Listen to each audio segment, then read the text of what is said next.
Welcome back to my channel, Shar of Heart. I am Shar. I promised to make sure I get the next part of the story out to you. I did not get all of the drawing done, so I'm going to do like I do sometimes and show you the different pictures that I've drawn since and just read the first part so that you guys can see the progress. I've had illustration. Um, some of the drawings I've printed out and colored, but I do not have all of them lined up right now. Let's begin. It's a little bit longer than it has been, so that much is. It took me, the part I was doing took more detail than and needed more than I was planning, but I think I ended it at a good spot for now, and we will continue in next month. Persia looked out the window. Her nanny, her and Nanny Amara were being driven to Mama and Daddy's, or Mother and Father's, dig site. It was much further, over 2 or 3 hours away, so they were not flown to the center for this team of scientists. Persia was not as excited as she might be if she knew she would be the main focus. She wouldn't be. I see that the computer corrected me in some place. It wasn't much further than 2 or 3 hours away, so they were not flown to the center for this team of scientists. Persia was not as excited as she might have been if she knew as she knew she wouldn't be the main focus, even if just for learning purposes. She would be lucky to get more than 30 minutes the whole trip there, which for her was only for 3 days and 4 nights, long enough to allow the grown-ups to rest from the traveling and her to get more time than she wanted alone. She only reason The only reason she wasn't completely miserable is because she was told at the end of every day Nanny Amora would be helping her get dinner and get settled for each evening there and ready for the next day. The one thing she was happiest about was the fact that she knew their arrival would be late evening. There would be just enough time to eat dinner, see what the diner and room floor looked like, and then bathe and be put to bed. This trip would at least start with some curious fun, accompanied by Nanny Mara. Persia heard her say it would also be her first time there. It seemed the place there were to sleep every time was like a fancy hotel on one side of the complex and a place to clean and store artifacts on the other side. As soon as the vehicle had nearly come to a stop, Nanny Amara turns to Persia with a grin.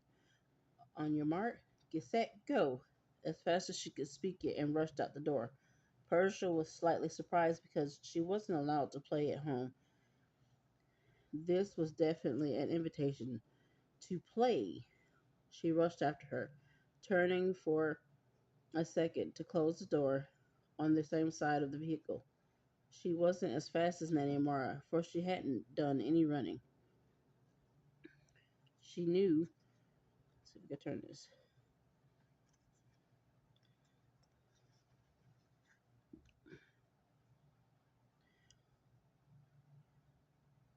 When she saw Nanny Amara stop, she clung to her long skirt, huffing to catch her breath for just a moment. They looked, and before looking up and around with round-eyed wonder. She barely spoke the word above a whisper, feeling transported to another world. Wow. There were dark reds and blues, like at home, but lined or trimmed with what looked like gold, some lacing, some lettuce, and some engraved with geometric shapes from triangles to honeycomb hexagons. The lights were soft and not really glaring, but also in designs as well as chandeliers. Neymar spoke first, clearly but softly. It almost looks like a palace, and I feel like a princess. As she said this, she spun in her long skirt with an elegant ladylike flourish.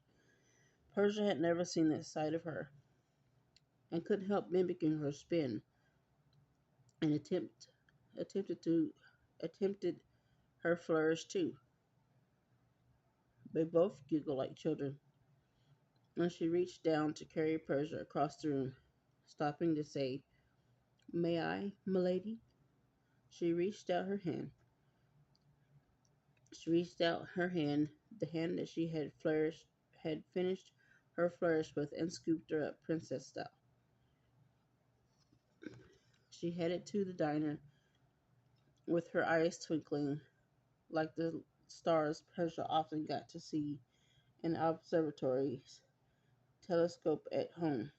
Enchanted by this whole experience, she could only look at Nanny Mara's face and then the scene around them and back to her face. A face much like the one she would be wearing if this wasn't such an alien experience. She was definitely overjoyed, but also almost overwhelmed. These were emotions she had never experienced.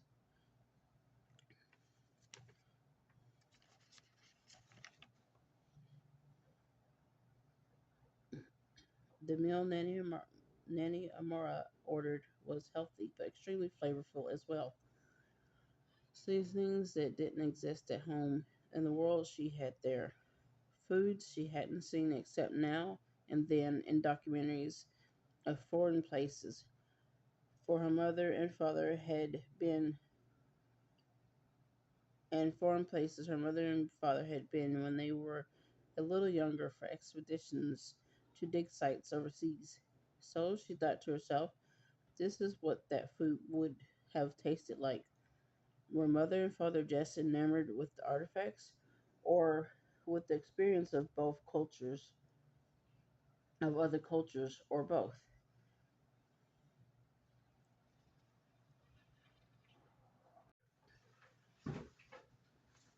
When they were done with dinner in the dining room, Nanny Amara scooped her up this time to bathe and put her to bed. She had eaten so much she was blinking drowsily at the table, one bite of her three new experience dishes still on her fork. Nanny Amora had talked excitedly about places she had seen or been to as an exchange student, but nothing as fancy. Persia had asked some questions, and then after the beginning of the third dish had started to just nod, her eyes going half closed to closed, longer and longer minutes at a time. She tucked her in as Nanny Amora tucked her in. Her mother and father came in talking excitedly of a new theory of the real reason behind such beautiful pottery and to greet Persia before she was in a deep sleep. Her mother patted her on the tummy that was definitely pooched out from too much food. Glad you made it safely, and seem to have enjoyed your meal tremendously. Her father, your father and I can't wait to show you around the dig site our team of archaeologists are assigned to. Her father nodded with a quick agreeing. You'll love the fascinating appearance of this civilization's everyday cooked ware and bathing methods. He finished his comment with a rare smile and bid her sleep well for tomorrow's endeavors.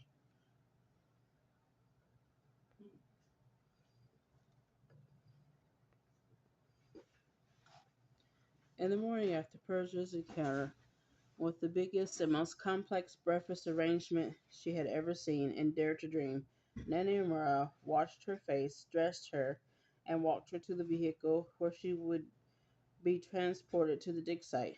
Mother and father had hardly ate and had rushed off to prepare, quote unquote, the other scientists for Persia's arrival. As she rounded the bend in the road, which had bushes of trees and had hidden much of the dig site, the scene opened up to layers of dirt, showing below short grasses backed by low bushes that seeped into a larger wooded area with copses of trees dotted here and there. It wasn't like the dig sites you see in most documentaries with deep layered areas of sand and dirt and desert. The ground was deep, dark brown humus, best for growing greenery, mixed with lighter colors of browns and thin layers of sandy sediment from times in lost history a large body of water had resided.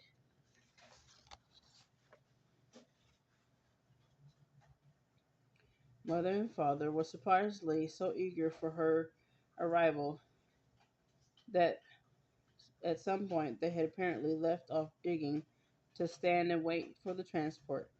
Persia could see them shielding their eyes from the morning sun before the heat of the day was to take over. The days had begun to be warmer and warmer as the time for her first days of school rapidly approached. True to their words, mother and father had arranged a sort of touring of the site, and some facts about what they had confirmed, as well as theories of possible situations or use of artifacts. The reading she would be expecting that she would be expected to work on later as part of her training with Nanny Amara to help with bigger, less familiar words than artifacts and archaeology. She would be excited to pour over information later with Nanny Amara, but she was dreading the the change in it. Excitement. She knew inevitably her parents' attention would shift again, or would shift. Excitement would inevitably, but she was dreading the change and the excitement when she knew inevitably her parents' attention would shift, not to return again during her time away from home. That's that for that part. The drawing is taking longer because the intricate design of the dining room. So I decided to go ahead and read the story, this part of the story, for this time, and then you'll see Penelope's part of her story. And hopefully by then I have at least this part drawn and started on the other. And then there should be one more chapter with two parts to it as well. Thanks for watching. Have a good weekend. See you next time. Bye bye.